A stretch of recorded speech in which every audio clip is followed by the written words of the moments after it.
Bonjour à toutes et à tous et bonjour à la communauté du SEO et à tout l'univers du marketing digital. Aujourd'hui, j'ai le plaisir d'accueillir ce qu'on peut appeler une référence, un ponte, peut-être.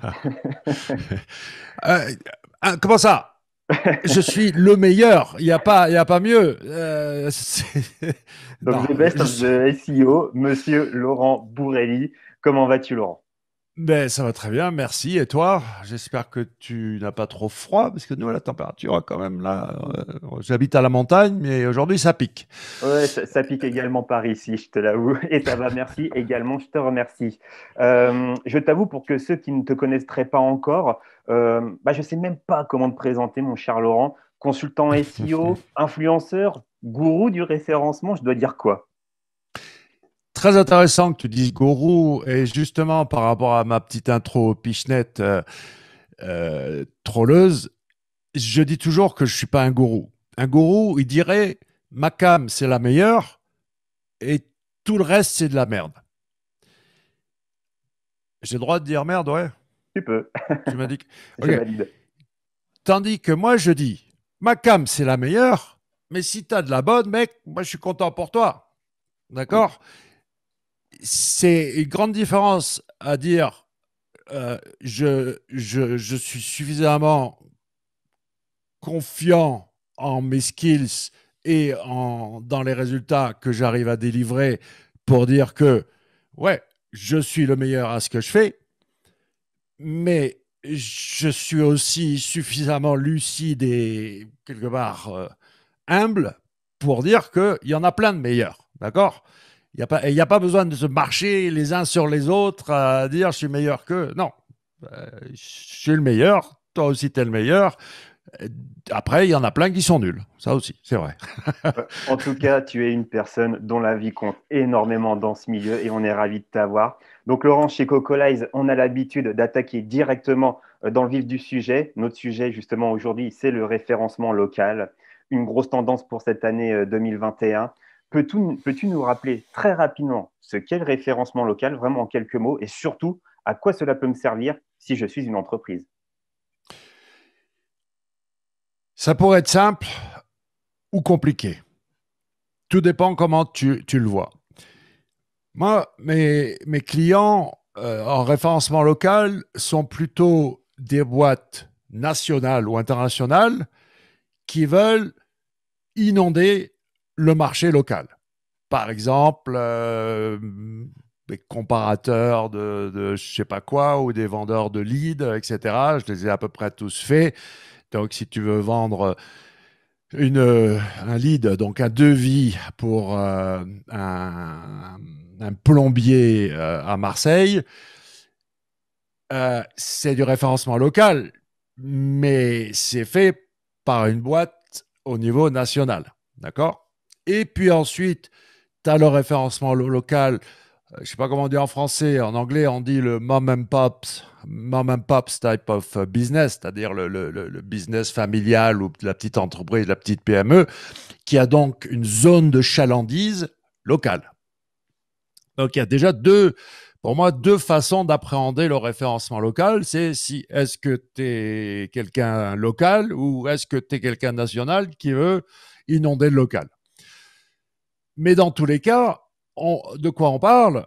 On parle de être une référence, sinon encore une fois, le meilleur, un des meilleurs, indispensable lorsqu'il s'agit d'un certain sujet et qu'on est dans une zone géographique précise. Voilà comment j'interprète, moi, le terme local. Donc, je suis une entreprise, Laurent. Je souhaite me référencer au niveau local, peu importe que je sois une entreprise internationale ou une petite PME familiale, comme tu le disais. Quelles sont les grandes étapes d'ores et déjà que je dois suivre pour pouvoir débuter mon référencement local? Il y a quand même des choses, des cases à cocher, j'imagine. Ce qui est très intéressant, c'est que on est donc en 2021. Toute l'information, écoutez-moi bien, 100% de l'information que vous allez lire sur le référencement et le référencement local y compris est dépassée.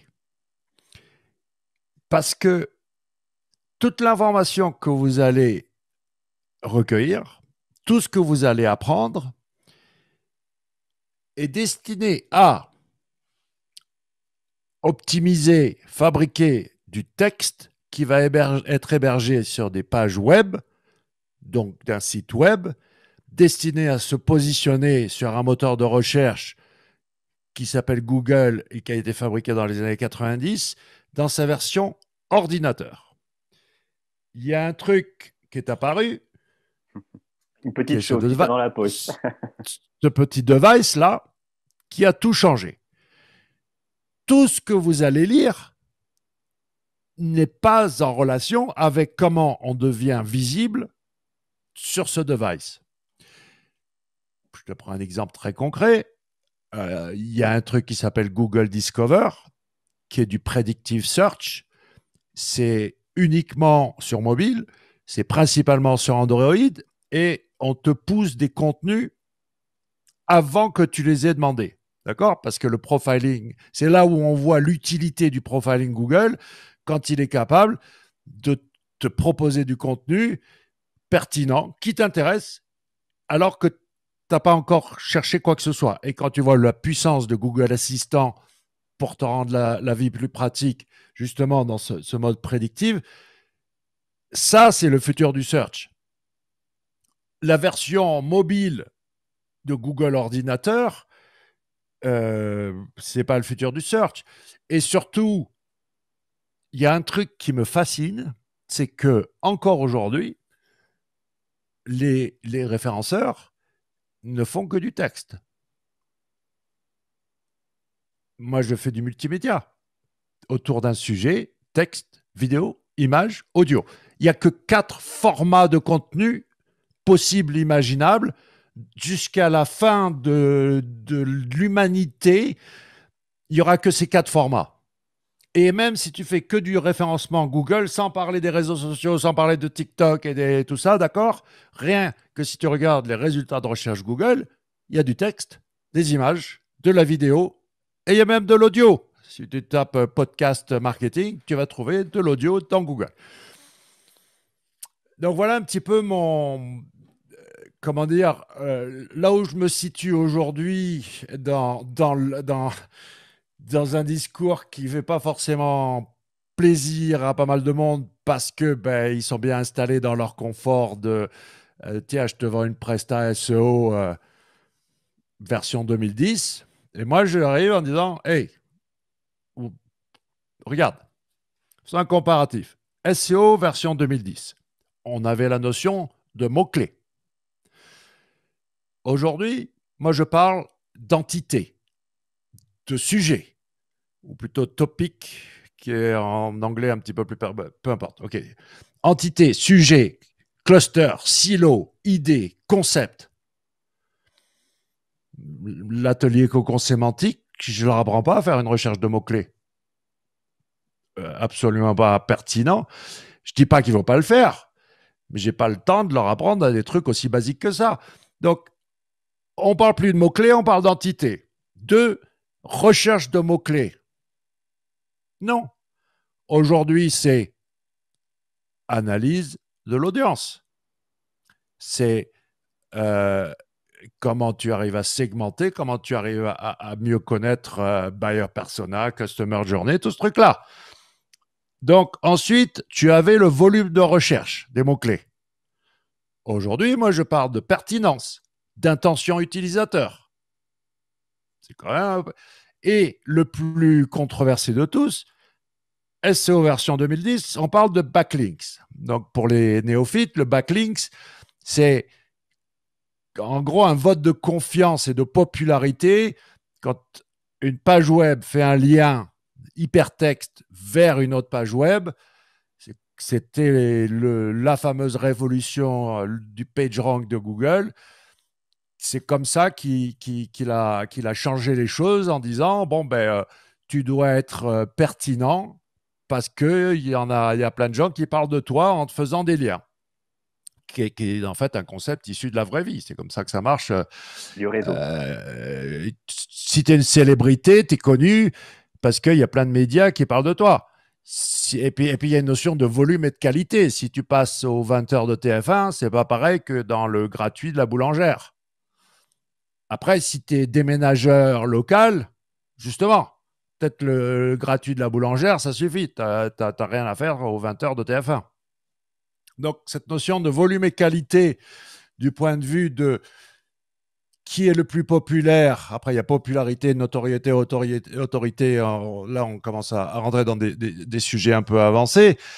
Mais à la base, oui, il faut quand même, moi je dirais, arriver à avancer dans des notions de visibilité qui sont un peu plus modernes que ce que j'ai connu depuis 2004. J'entends tout ce que tu me dis et je pense que tout le monde l'entend. OK. Mais comment du coup travailler efficacement Comment on fait? son Comment on fait? son référencement local? OK. Parce Très que bien. on parle de se positionner sur des Ouais. mots-clés liés à son activité, dans ce qu'on peut lire, dans ce qu'on peut voir, avoir un champ sémantique ultra varié, etc. Alors toi, du coup, ta vision de tout ça concrète?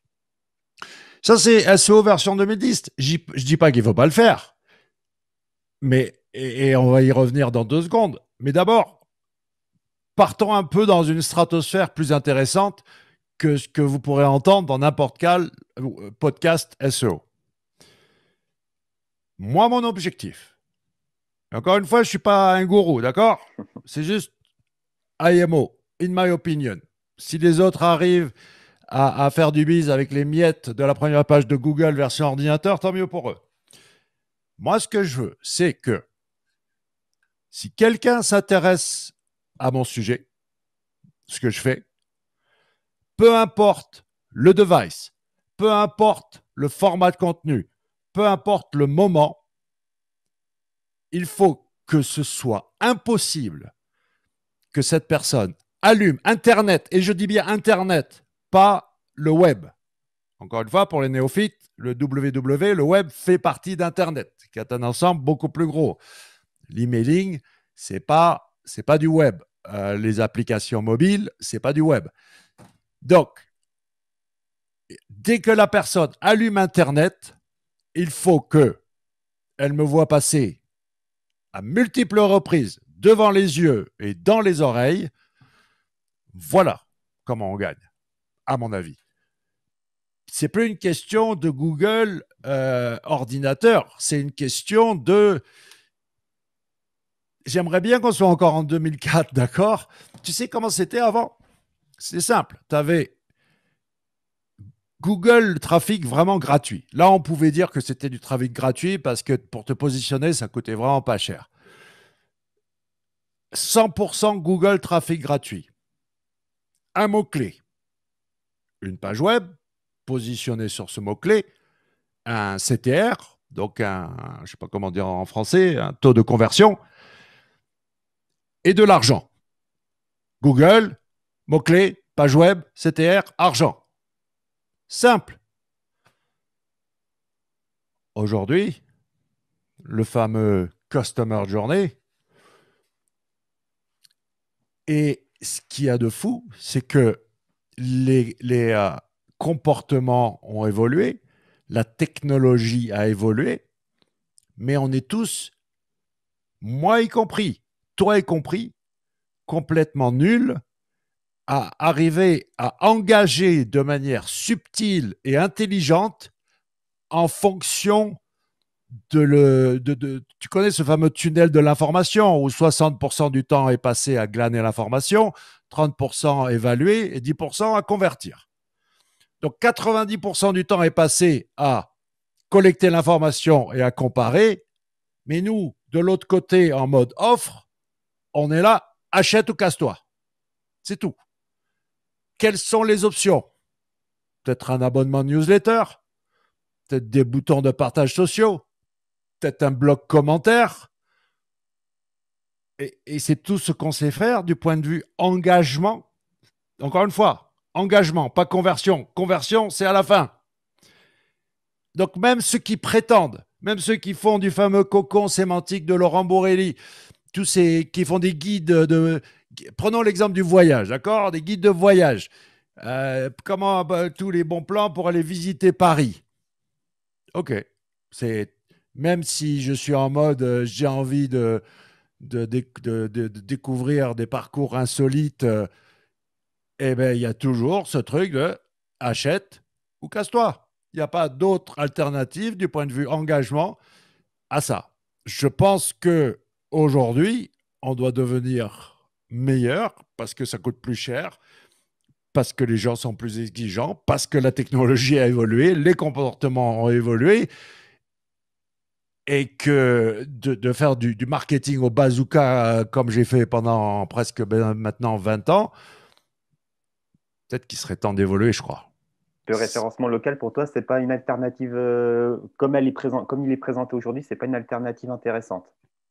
Ah, c'est non seulement une alternative intéressante, mais à mon avis, c'est la vraie solution où vous pouvez faire la différence là, tout de suite, maintenant.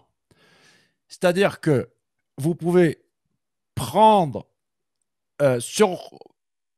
Donc, partant du principe de cette zone de chalandise, donc on va prendre plutôt une PME locale, une entreprise locale, pas le truc, l'entreprise nationale qui veut spammer du point de vue local. Parce qu'il y a quelques subtiles différences intéressantes, notamment si tu es une entreprise locale, tu pourras avoir ta fiche Google My Business, le bloc adresse, alors que si tu es un gros national, ça va être plus compliqué.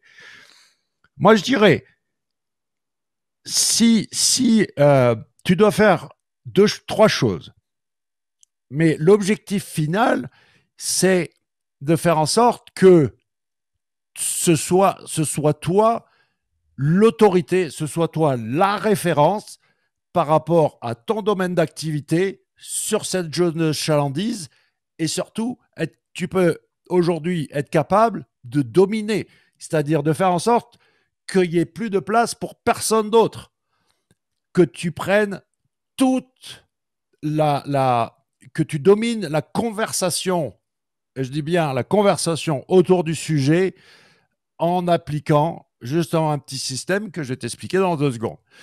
Mais quand on arrive à justement faire en sorte que, où que ça se passe, euh, peu importe le moment, peu importe le device, etc., boum, à chaque fois, on va.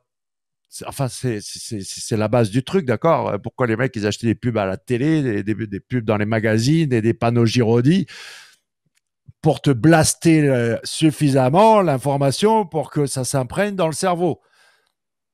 Aujourd'hui, c'est un petit peu moins la fête qu'avant Cambridge Analytica du point de vue retargeting. Euh, pour me faire l'avocat du diable, c'est clairement, c'était abusé, quoi. D'accord, le niveau, la puissance de comment on pouvait te suivre à la trace partout où tu faisais grâce au petit pixel Facebook était assez impressionnant. Mais même si on n'a plus ça, on peut quand même être suffisamment ciblé pour savoir que tu es en train de t'intéresser à un certain sujet, à un certain endroit, dans un certain format de contenu. Et même sans le faire de cette manière ciblée, tu peux le faire en appliquant donc cette fameuse stratégie de content marketing que j'applique. Ça donne chaud de parler. Que j'applique comment dire, sur mon dernier projet qui s'appelle SEO Conspiracy. Donc, même si vous pipez rien à l'anglais, vous pouvez aller espionner ce que je fais sur SEO Conspiracy avec un Y. Et je vous donne pas d'URL. Justement, si je suis pas trop nul, vous devriez me trouver, peu importe si c'est de l'image, de l'audio, de la vidéo ou du texte, en cherchant autour de ça, d'accord? Pour revenir à la stratégie locale, voilà ce que tu dois faire. Tu dois être prêt 1 an à l'avance. Tout ce que je vais te dire là, tu dois le faire 1 an avant de le mettre en œuvre. Pourquoi? Parce que si tu veux faire un truc comme fait Quentin, je fais 3 fois par semaine du YouTube, de la vidéo, etc. J'en connais plein. J'en ai aidé un paquet. Tous, ils sont en burn-out Pourquoi? Parce qu'ils sont pris dans cette espèce de tourbillon infernal où tu peux... Enfin, il y a des fois, tu n'as pas envie de te lever et de faire des vidéos, d'accord? Donc, 1 an de préparation à l'avance. Ce qui veut dire que je prépare un calendrier édito. Admettons que tu fasses une opération par semaine. Donc, tu as 52 cases à remplir.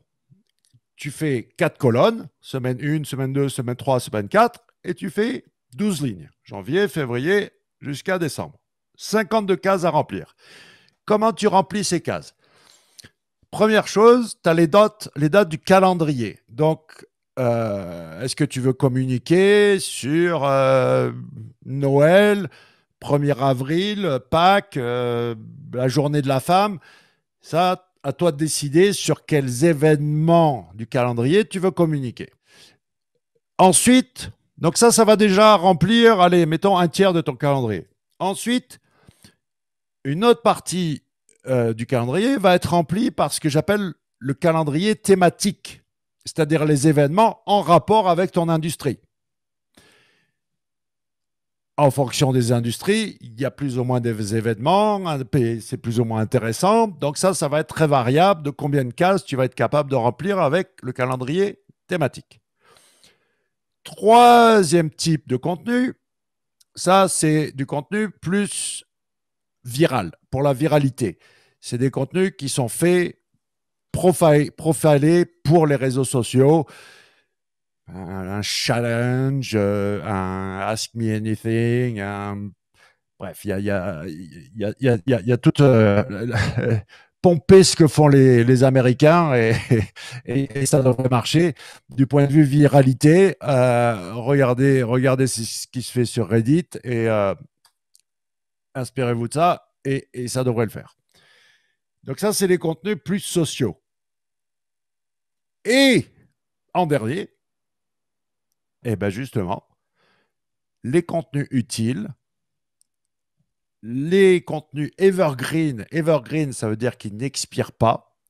Je ne fais pas de la news, je ne fais pas du blogging, moi. Mon système est basé sur vraiment du contenu informatif qui n'a pas de date d'expiration. Après, c'est du contenu qui peut être, je ne sais pas, si tu es dans la téléphonie mobile, tu peux avoir une page iPhone et ta page iPhone 11 se transforme en 12, puis 13, puis 14, etc. Mais ce n'est pas un truc d'info où tu as une page iPhone 12 et ensuite une page iPhone 26. Ça, une fois que tu as ce calendrier en face de toi de 52 cases, eh bien, il faut que chaque case soit une opération de communication à part entière. Qu'est-ce que ça veut dire? Il va falloir créer du contenu autour du sujet. Et quand je dis créer du contenu, ce n'est pas juste un billet de blog ou une vidéo YouTube. C'est autour d'un sujet, combien de vidéos, de textes, d'images et d'audio vas-tu être capable de créer? Par exemple, un podcast de 2 heures, je peux en faire 20 à 30 teasers de 15 secondes à 60 secondes. Donc, j'ai comme support une vidéo de 2 heures, mais au final, j'ai une trentaine de contenus vidéo. Images. Là, il y a deux couillons qui parlent sur Zoom. Comment je fais? Des citations. De trucs pas trop cons. Je ne fais pas que ça comme image, mais c'est une manière de faire des images. Et en plus, les citations marchent très bien.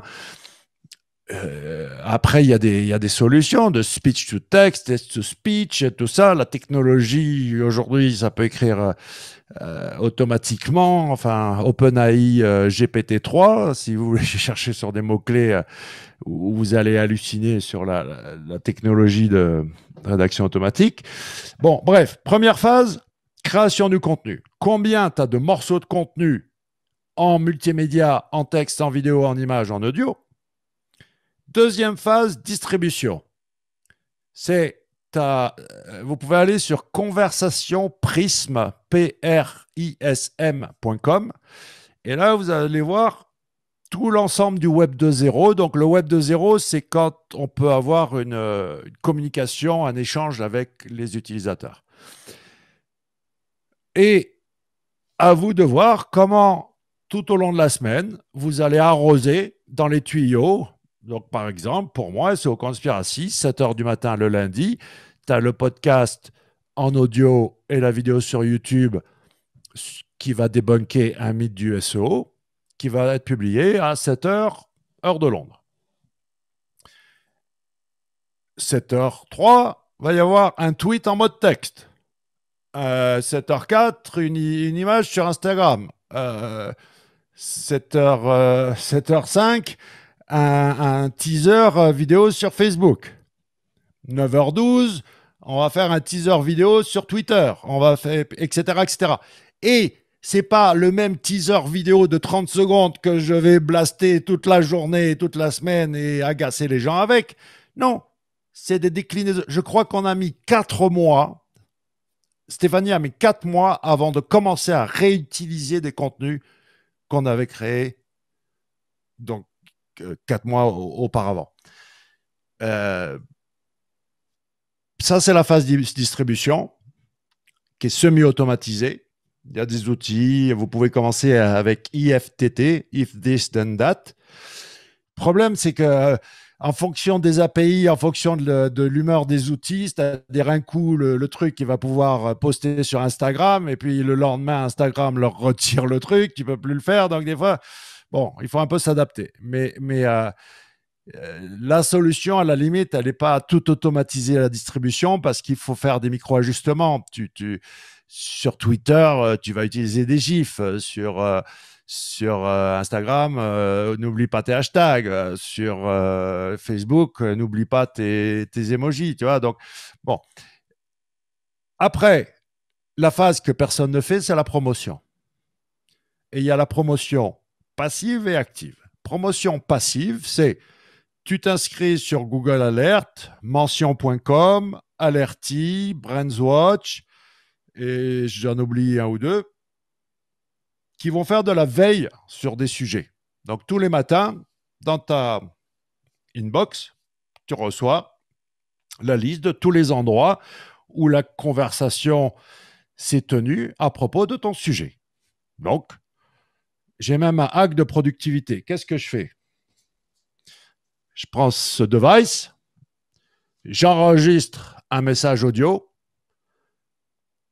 et j'envoie clac, clac, clac, le message en pièce jointe, le message audio avec le lien vers le forum, vers le tweet, vers peu importe où c'est, à Stéphanie qui ensuite va faire la transcription écrite. Donc en 10 minutes, je peux faire le tour du web et grâce à ce hack de parler au lieu d'écrire, ça va vachement vite. Ça, c'est la veille passive. Ensuite, il y a la veille active. Tu vas sur une plateforme et tu dois appliquer la mécanique des réseaux sociaux. C'est-à-dire que tout le monde est en mode moi, je, moi, je, moi, je. Non, non, non. C'est toi, toi, toi, toi, toi. C'est que ça, que ça, que ça. Il y a générosité. Il y a vélocité. Vélocité, c'est ta timeline. Hein, combien tu postes et rythme plus vitesse. Et est-ce que c'est bien? Ensuite, générosité, c'est combien tu donnes, combien tu t'abonnes, combien tu partages, etc. Comment. Ensuite, il y a l'influence, la notoriété, c'est combien de fois tu es mentionné. Et finalement, il y a l'autorité, c'est combien ça bouillonne autour de ton contenu quand tu postes. Au début de ta vie sur les réseaux sociaux, tu dois être flat out, full force, générosité, vélocité. Tu as zéro influence et zéro autorité. Et ensuite, tu sais quand tu commences à passer d'un palier à un autre. Quand tu commences à ouvrir ton réseau social à Twitter et que toutes les notifs, tu es toujours à plus 20, c'est bon. Je pense que l'influence, t'es déjà pas mal. Et après, tu vas passer en mode autorité. Après avoir fait ça, donc, 1, création du contenu. 2, distribution du contenu. 3, promotion du contenu. 4, analyse des résultats. 5, on rince, c'est-à-dire on ajuste et on répète. Mais est-ce que tu te rends compte, Laurent, que on parlait tout à l'heure de petites structures, ils n'ont pas forcément le temps de faire ce genre de choses. Comment ils peuvent Ben si, arriver ben si, à faire autrement? Tu ben penses si. qu'ils peuvent? Ben parce que je l'ai dit, le secret, il faut le faire 1 an à l'avance. Quand tu es prêt 1 an à l'avance, il me faut entre 15 et 20 heures pour faire 1 an de contenu de podcast. D'accord? J'ai besoin de 15 à 20 heures sans guest. Avec les invités, c'est plus compliqué.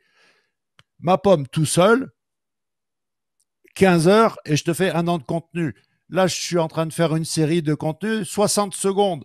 Je les tourne par bloc de 40. Le secret, il est là. C'est que justement, si tu le fais de semaine en semaine ou de mois en mois, tu vas exploser en vol. Et peu importe que tu sois une petite PME ou un énorme gamer. Est-ce qu'il y a un lien entre recherche vocale et SEO local? Et si oui, du coup, c'est quoi ce lien? Pas facile de répondre parce qu'en fait, la recherche vocale aujourd'hui s'est avérée être beaucoup plus compliquée à traiter que ce que les moteurs pensaient. En règle générale, de toute façon, Google est allé beaucoup trop rapidement dans le machine learning, machin truc, d'accord?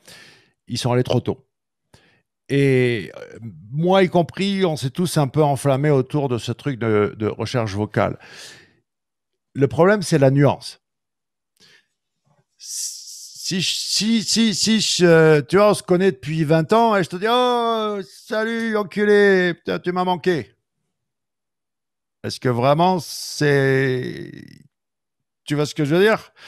La manière dont je l'ai dit, le contexte fait Oui, que ce terme-là n'est pas une insulte. bien sûr. Et déjà que c'était compliqué à traiter pour du texte, alors pour de la voix, c'est encore plus compliqué. Et les accents.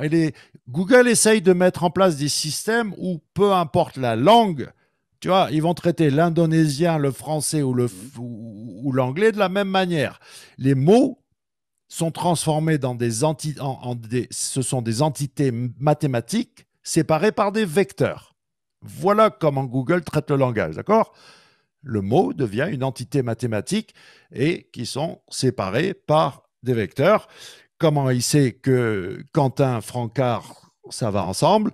Ben parce qu'il y a suffisamment de documents sur la toile qui ont Quentin et Francard avec une distance minimum, puisqu'ils sont collés, les mots.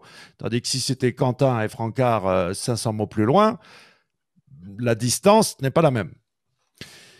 Je vous simplifie le truc, hein, ça va un peu plus loin que ça. Mais en gros, ce que je te dis, c'est que recherche locale ou pas, avec la voix, avec le texte, avec mon système, tu es en amont ou finalement, le futur, tu veux le savoir, regarde. Le futur, c'est... Je vais te la poser euh, la question, quel est le futur du coup? ouais. J'ai un frangin qui est une des sommités dans tout ce qui est la 3D, réalité augmentée. Il est à Londres et il a fait une mission pour Google Labs, donc le labo de Larry Page, du fondateur, donc il était directement. Et là où je suis assez fier du frangin, c'est que il était donc le brief, c'était et si Google avait une forme, d'accord? Et si Google avait une forme.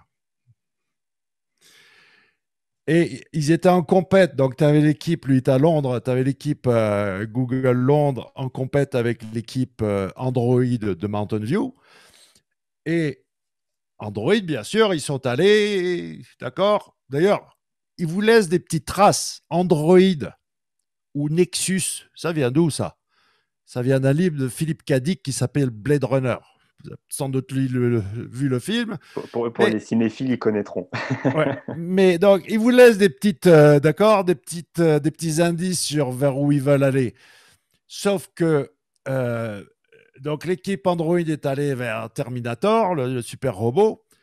Et mon frère est arrivé devant Larry Page, fondateur de Google, et il lui dit Robots suck. Les robots, c'est de la merde. tout ce que tu vas arriver à faire, c'est avoir un super valet. D'accord? Le gars qui t'appelle, qui te presse, le robot qui te presse ton jus d'orange et qui te l'amène le matin et qui te dit la météo, qui t'allume ta voiture et tout ça, ça va être fait. Mais il a dit, par rapport à augmenter l'humain, enhance humans, d'ailleurs, on est déjà augmenté avec ces smartphones. Quand tu vois des mecs qui... Là, j'habite, moi, dans un... Si les mecs sont pas à Monaco, ils sont ici, chez moi, en Andorre, d'accord? Donc, des sportifs, j'en vois.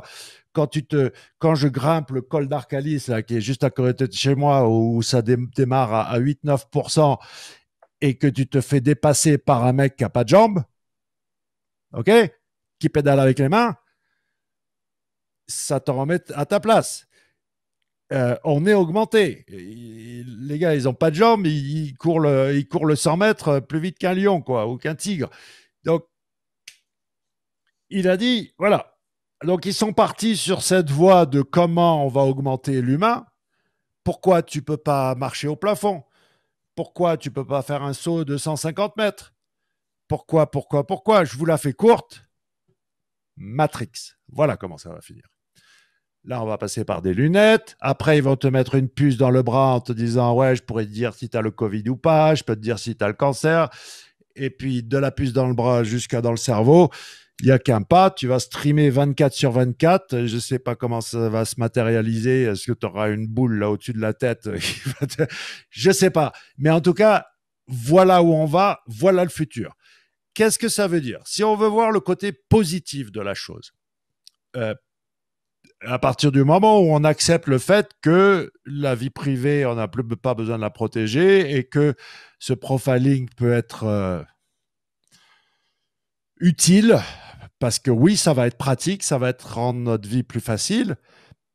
Toi, ton boulot du point de vue local va être de faire en sorte que, justement, toute cette information, là, le gros défi d'aujourd'hui, c'est que ces saloperies de sites web, c'est du bricolage qui ne fonctionne pas.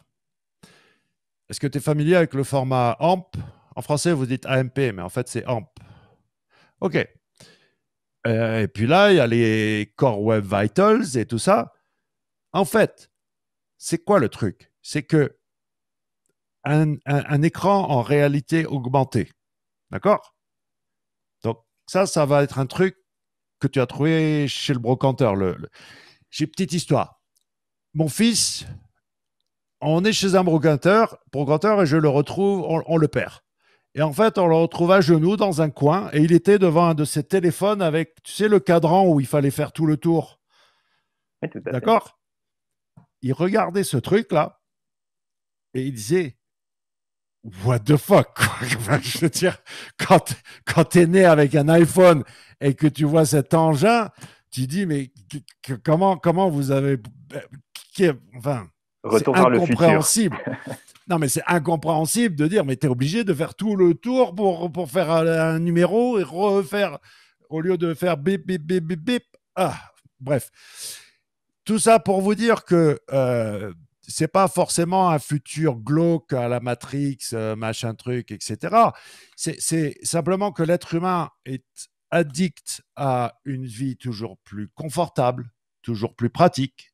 Depuis que le premier mec a fait un feu et que l'autre a fait une lance ou un couteau, toute notre existence n'a été que plus pratique, meilleur, etc. Donc, ils vont gagner grâce à ça parce que les gens ne pourront pas laisser passer une opportunité d'avoir une vie plus pratique. Maintenant, du point de vue local, si vraiment on va loin, et je pense que vous devez commencer à y bosser dès aujourd'hui, c'est faire en sorte que cette information soit, structurée de manière... Google, il est idiot. Il a le cerveau d'un flocon de neige, d'accord? Il n'est pas intelligent. Si je lui dis Quentin, sans autre information, sans contexte, je lui répète 200 fois Quentin. Ça, c'était le SO à l'ancienne, d'accord? Non. Là, je peux encapsuler Quentin, first name, d'accord? First name, Quentin, anti-slash, first name. Je ferme la balise. Google, c'est bon, il sait que Quentin, c'est un prénom. Donc, les données structurées, très, très important, parce qu'il faut que vous expliquiez quoi est quoi. Et ça, c'est un sujet sur lequel il faut faire beaucoup de veille parce que ça évolue à vitesse grand V. L'endroit où il faut aller, c'est schema.org, schéma, donc schema.org, où c'est le repository de toutes les données structurées. Ça, c'est le point numéro un. Avoir vraiment toutes ces informations bien structurées. Et point numéro 2, ça va être de faire en sorte que cette information soit diffusée sur des supports. Moi, je suis sur des marchés en Asie du Sud-Est, là. C'est pas mobile first, c'est mobile only. Mobile only. Donc, quand je vois, j'avais les développeurs qui étaient à travailler sur des ordinateurs et qui utilisaient des émulateurs mobiles. Je leur ai dit, non, mec, vas-y là, va à la FNAC, teste-moi le site sur tous les devices, tous les formats, tous les systèmes d'exploitation. On part de là. On ne part pas de faire un site sur ordinateur avec des émulateurs mobiles. Non, non, non, non. On fait le site à partir là. On démarre à partir. Tout ce qu'on sait, c'est qu'on ne sait rien. On oublie tout ce qu'on sait. Voilà le challenge. Cette boîte noire, comment on devient visible là-dedans, que ce soit avec des référencements sur Google, avec du branding sur Instagram ou de la notoriété sur LinkedIn, peu importe où c'est, mais ça doit être fait d'une manière où, et c'est pour ça, oui, tu me dis, ça prend c'est énorme, c'est machin, comment les gens peuvent. Si tu le fais un an à l'avance, je te jure que ça passe crème. C'est le seul frein qu'il y a, c'est que les gens ne le font pas et qu'ils démarrent et qu'ils se retrouvent dans ce tourbillon.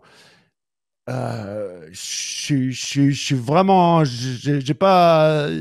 Je suis pas plus intelligent qu'un autre, sauf que ça fait un moment de temps que je fais ça. J'ai fait un daily vlog, par exemple, pendant un an. Une vidéo par jour, pendant un an. Tu le fais, ça, je te jure que tu vas trouver des solutions pour être super efficace.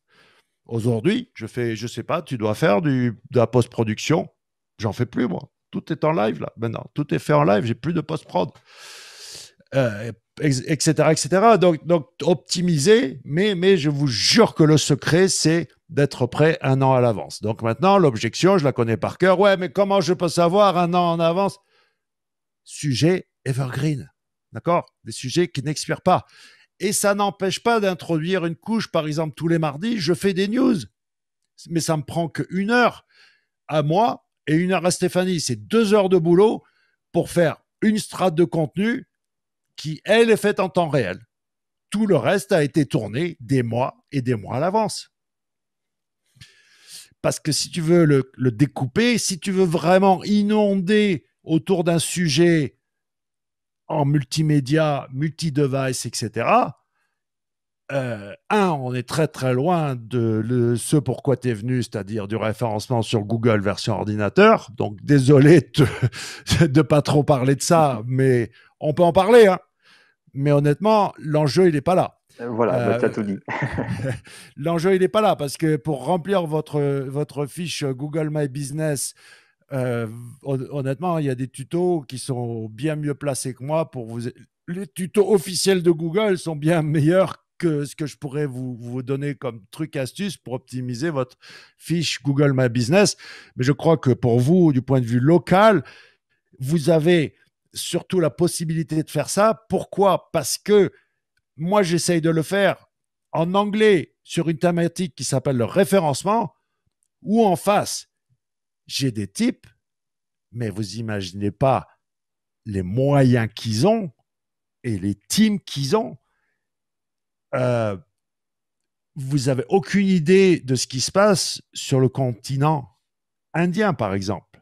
1,8 milliard d'habitants, ça fait beaucoup de référenceurs, d'accord? Le volume de quantité qu'ils produisent et le- la faible qualité de ce contenu, mais l'invasion de ce contenu fait que c'est un petit peu compliqué de percer parce qu'il y en a tellement. Et puis après, il y a les très très bons en face aussi, où ils sont en place et ils m'ont pas attendu, donc je dois construire mon truc. Donc je vous jure que si j'applique ça, moi, à une échelle internationale sur un secteur ultra concurrentiel qui s'appelle le référencement, de le faire à votre niveau local, et vous vous rendez compte que moi, je suis en train de monter à un par jour. Là, je vous dis un truc par semaine. Là, je passe à un par jour. Donc, vous, si c'est commencer par un par mois, une opération par mois, ça fait 12 par an. Ou une fois par trimestre, faites-en 4 par an. Faites-le bien. Regardez ce que ça veut dire de faire un rétro-planning. C'est-à-dire qu'aujourd'hui, je prépare mon 1er avril 2021. Je te garantis que ça va avoir un peu plus de patates si j'ai commencé à réfléchir à mon 1er avril 2021 maintenant, plutôt que 2 jours avant, où je vais me réveiller en me disant qu'est-ce que je pourrais faire de rigolo pour moi pour le 1er avril, tu vois. Préparation. Eh ben, écoute, Laurent, ce sera le mot de la fin pour notre interview. Je te remercie beaucoup d'avoir accepté notre Déjà, c'est fini. invitation. Ah, déjà, ouais, ouais, ça passe vite, hein, Alors, mine de rien. si, je vais juste quand même te dire Je un t'en petit prie. truc qui est très, très important pour le local, c'est que euh, n'oubliez pas, je vous en supplie, n'oubliez pas la règle fondamentale de comment ça se passe sur Internet. C'est exactement comme dans la vraie vie. Quand vous allez vouloir donc créer des contacts, OK, ça se passe un par un, par un, par un. Ne prenez pas un bazooka quand il faut prendre un fusil de sniper. Et quand on démarre ce genre de choses, quand on commence à entrer dans la conversation, c'est une personne à la fois. D'accord? Vous répondez un par un par un. Après, ça fait boule de neige. Si vous oubliez d'où vous venez et que ça démarre comme ça, si vous commencez à tirer au bazooka d'entrée, ou alors vous avez des budgets comme ceux qui, à l'époque, pub, télé et compagnie, mais faites, tissez bien des relations une par une sur le web comme vous le feriez dans la vraie vie. Ça n'a rien de différent. Ce n'est que du réseautage et les règles sont les mêmes, mais les gens ont tendance à oublier, allez, un petit budget Facebook Ads et c'est bon. Non, non, non, non. Un par un, par un, par un. Eh ben, écoute, ça sera donc le conseil de la fin. Merci beaucoup encore une fois, Laurent, hein, d'avoir été avec nous. J'espère qu'on aura l'occasion de te retrouver pour traiter d'autres sujets. Ce serait super. Et avec moi, il faut que tu fasses des interviews de 3 heures, pas de 1 heure. Eh ben, écoute, je prends note. Et quant à nous, eh ben, on se retrouve très très bientôt pour de nouvelles interviews consacrées au référencement et au digital. Merci beaucoup. Ciao. Merci pour l'invite. Ciao.